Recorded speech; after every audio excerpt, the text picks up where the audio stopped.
tAngerinecAt, we meet again. How are you? Hi. Nice to see you. Nice to see you again. Likewise. It's been good talking to you over the last few times about your song, and we're going to talk a little bit more about this kind of thing. So, without further ado, the last decade has seen the rise of many extremist views on minority voices in the music community. What do you now know about being non-binary in relation to the scenes that you frequent that benefit your well-being?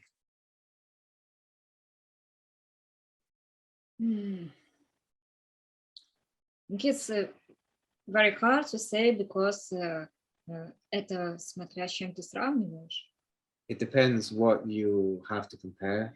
Because I was born and grew up in the country where you can't say that you are non-binary or queer person at all, and there weren't any support.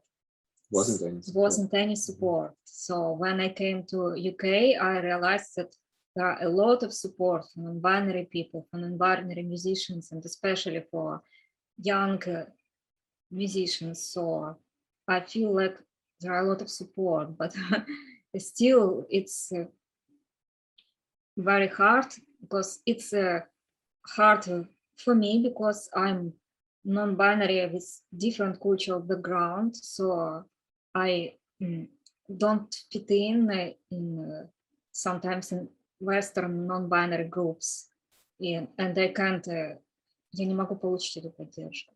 So I can't get that kind of support. And mostly, but если говорить больше о celebrities. But if you talk more about celebrities. More about pop culture, so I think there are, like, если говорить про non-binary людей, if you talk about non-binary people, trans people, it's only about tokenism because they choose someone and promote someone to, чтобы сказать, что они что-то делают.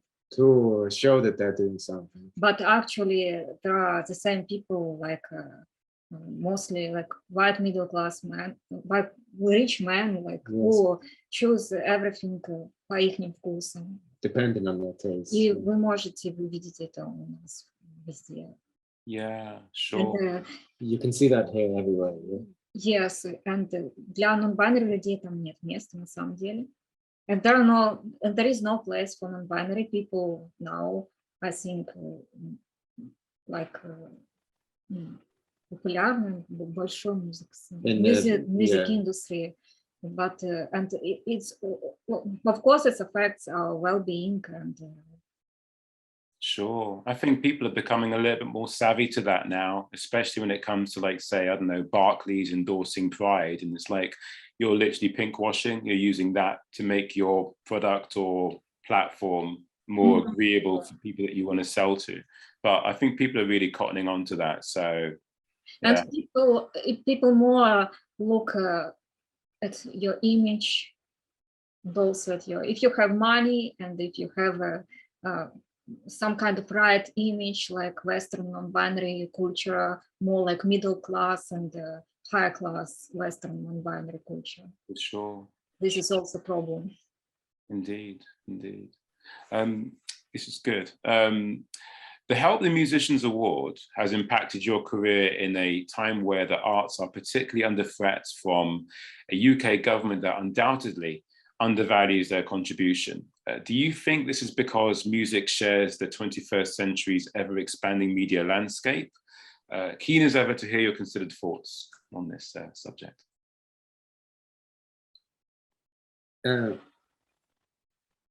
First of all, I guess one thought I immediately had about this is that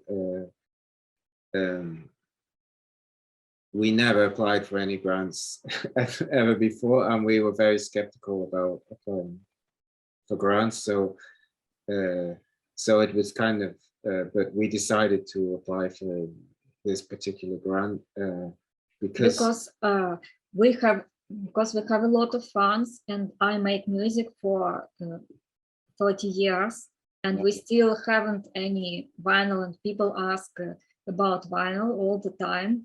And our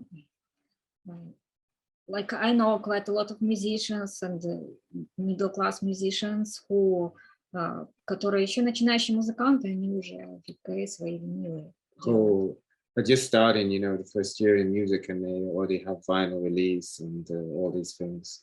But when you create your music for a lot of years, it's not only не только дело денег, It's not just about money. but also у тебя есть какой-то немножко imposter syndrome. So you have like something like a imposter syndrome. And especially if you were told that you need to work hard and you something like this, and when you have funding and when someone supports you, it's very important for you and for your career and for your feeling that you can do this, you can release this vinyl. Yeah, for sure. And also, of course, about resources. Yeah, it must be quite tough, especially when you have a global pandemic happening, and one of the things that the government wants to force is that, hey, you're having trouble with your ability to put music out there, maybe try a different career. Then they use a ballet dancer to encourage you to, hey, this is what you used to do, but maybe like stock shelves. And it's like, maybe support the arts, you know, like getting a grant is a wonderful experience, but the fact that there's so few musicians. Is that real? Yeah. So I don't have a TV, so. Well, I don't have a TV either, but it was on, they were showing imagery of, I've forgotten her name, but there was a picture of a ballet dancer, and they were using that as a way of saying, hey, maybe it's time to try something new. And funnily enough, the person who took that photo, who uploaded it to a free, I think it's Shutterstock, images, so people could actually use it. They were saying that, hey, I didn't really know that my image was going to be used in this way. So that was quite intriguing, but I'll send you details. It's fascinating how bad our government can be. But yeah, let's move on. You're both producers, and with that title comes quite a lot of baggage, depending upon one's experience of such. What challenges face you in producing your own music, and have you ever sought to overcome them? You know, how have you sought to overcome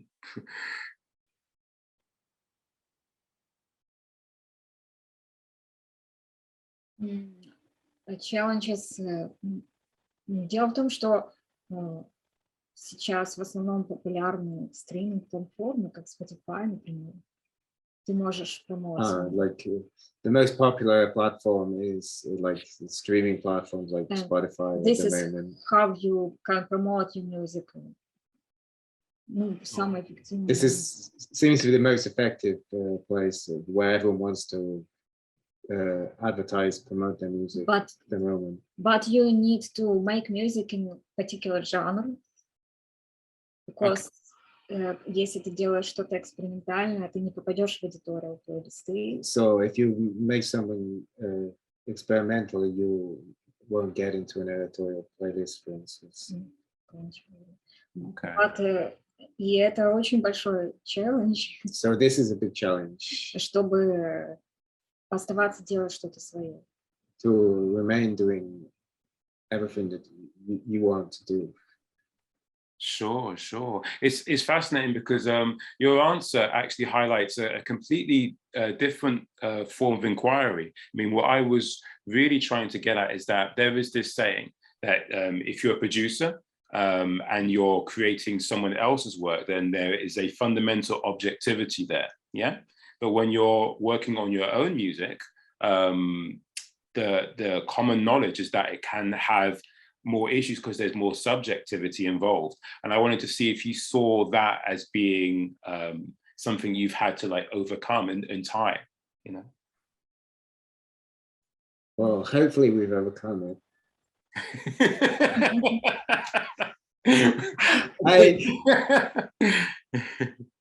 I feel like that's a challenge. For instance, you know, if you're working only on the same song, for instance, you're working on your one song and you can be working on it and then you finish and you come back the next day and you're already not sure about something for some reason, but actually maybe it's okay. And so, yeah, there can be those things like doubting yourself, maybe because you only have yourself as an authority to say, this is finished, like this is good. But at the end of the day, you have to just like,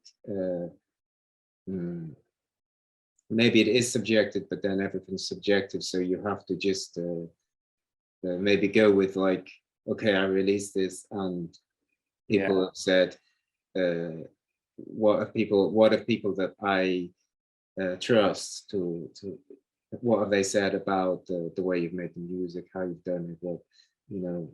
So maybe that's you can use the experience of your previous releases to give some some other, but also when you I guess also when you send your music off to mastering, we when we always send our music off to a mastering engineer, because it's like one different person that kind of, so the person that does our mastering, he gives a lot of feedback about our music, and that's very good. It's for us to have a different set of ears, I guess. Yeah, it's fascinating, because at some point you do have to let this creature that you created go and let it just like survive on its own. And I try to, in my own work, I try not to think of the idea of once I've created it, then it needs to be validated by someone else. It can only be validated by myself, but at the same time, if they understand my process, then they can give me a certain cushion of objectivity. So I suppose you have that with your mastering contact that you're talking about, yes? Mm-hmm. Yes, yeah. Cool.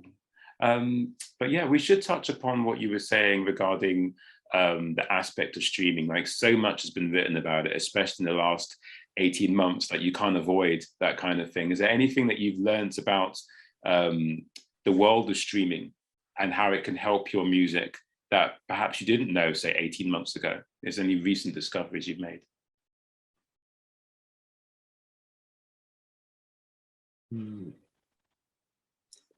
I don't know. Like, the hardest thing for me with streaming, because everyone is like, the thing is getting into playlists at the moment, and we have like submitted to some playlists and different things, like ones that people or creators make themselves. And the one thing I've noticed, I can never predict who will, what genre category our music will be accepted, and like I can never predict. And things that I would say, this is not, that's not us, we never give it, and I say, well, I'll just apply anyway, and that will be the one that says, yeah, this is my vibe, this is my thing, and I'm like, is it okay? So for us, we can't predict anything, and it's very difficult, like with streaming, to know what to do, Oh, sure. I feel that I could be wrong, but there is definitely a question which I've skipped. there was a question which I've just realized it. I'm going to go back right now and ask it, because I was thinking to myself, that's gone rather quickly. Here it is. Okay, so there is little to no coverage of Ukrainian subculture in the music press, seemingly obsessed with either US 60s counterculture or late 70s UK punk rock. Is it possible that the early 2000s is becoming another source of fascination when your country of origin is one of many overlooked sources of sonic discovery?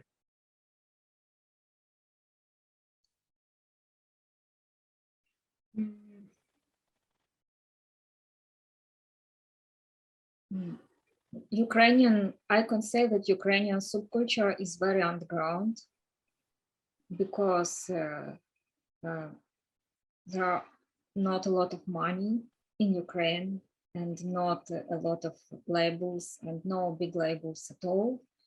And it was always like this, and it was even worse in Soviet Union, because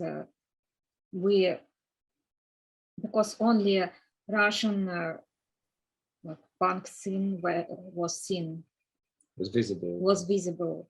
Sure. So I grew up only like mainly on Russian punk scene, and there were maybe just a few Ukrainian performances, and they were like singer-songwriters who were a little bit more seen, but still они, можно сказать, they were a bit more visible, but we could say that.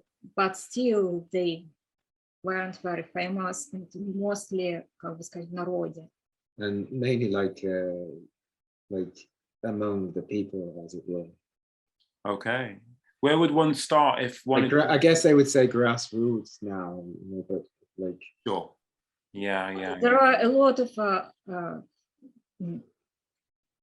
underground, like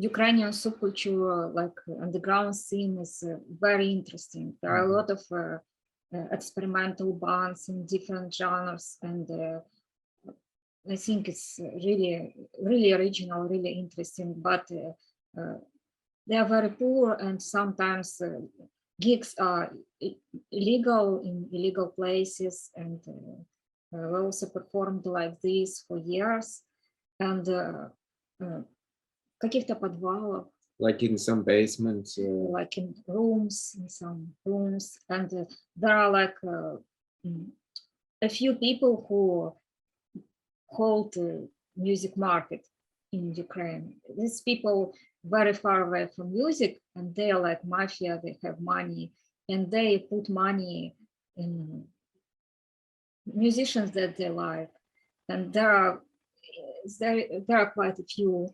И если ты становишься больше, and if you become even a little bit bigger, we had this problem. Они пытаются тебя раздавить. They try and destroy you, kind of thing. We had this problem in Ukraine. It's, I don't know how it's now. I hope it's better, but it was like maybe 6 years ago. Yeah. 5 years ago. This. Can you give me an example of what they would do to prevent you from going to a certain place with your popularity? I can give one example very easily. For instance, we played one show we were meant to play, and the concert organizer that was putting on the show, his account was frozen the day before the show. Oh, what? How? Why? I don't know. Oh. Like, and there was like, so obviously there was cooperation with I don't know, internal what do you call it, government kind of structure. So there were investigation into there's some kind of investigation into this company, but they froze all the accounts. Yeah, like, so and then they just said no, it's not going ahead. Yeah. Wow. That's one, just one. Yeah, I have a feeling there's a whole book worthy of this. But for now, maybe we want to avoid using names or finding these people, given a certain platform they don't need to have. But yeah, it's fascinating. I mean, I'm really quite angry at myself that I missed out that question. But in a way, it's a good place to end, because there's so much that I don't know about Ukrainian subculture. This is why this is very invisible, Ukrainian subculture. This is why Ukrainian culture is very invisible, also because of imperialism, like you said about USA, but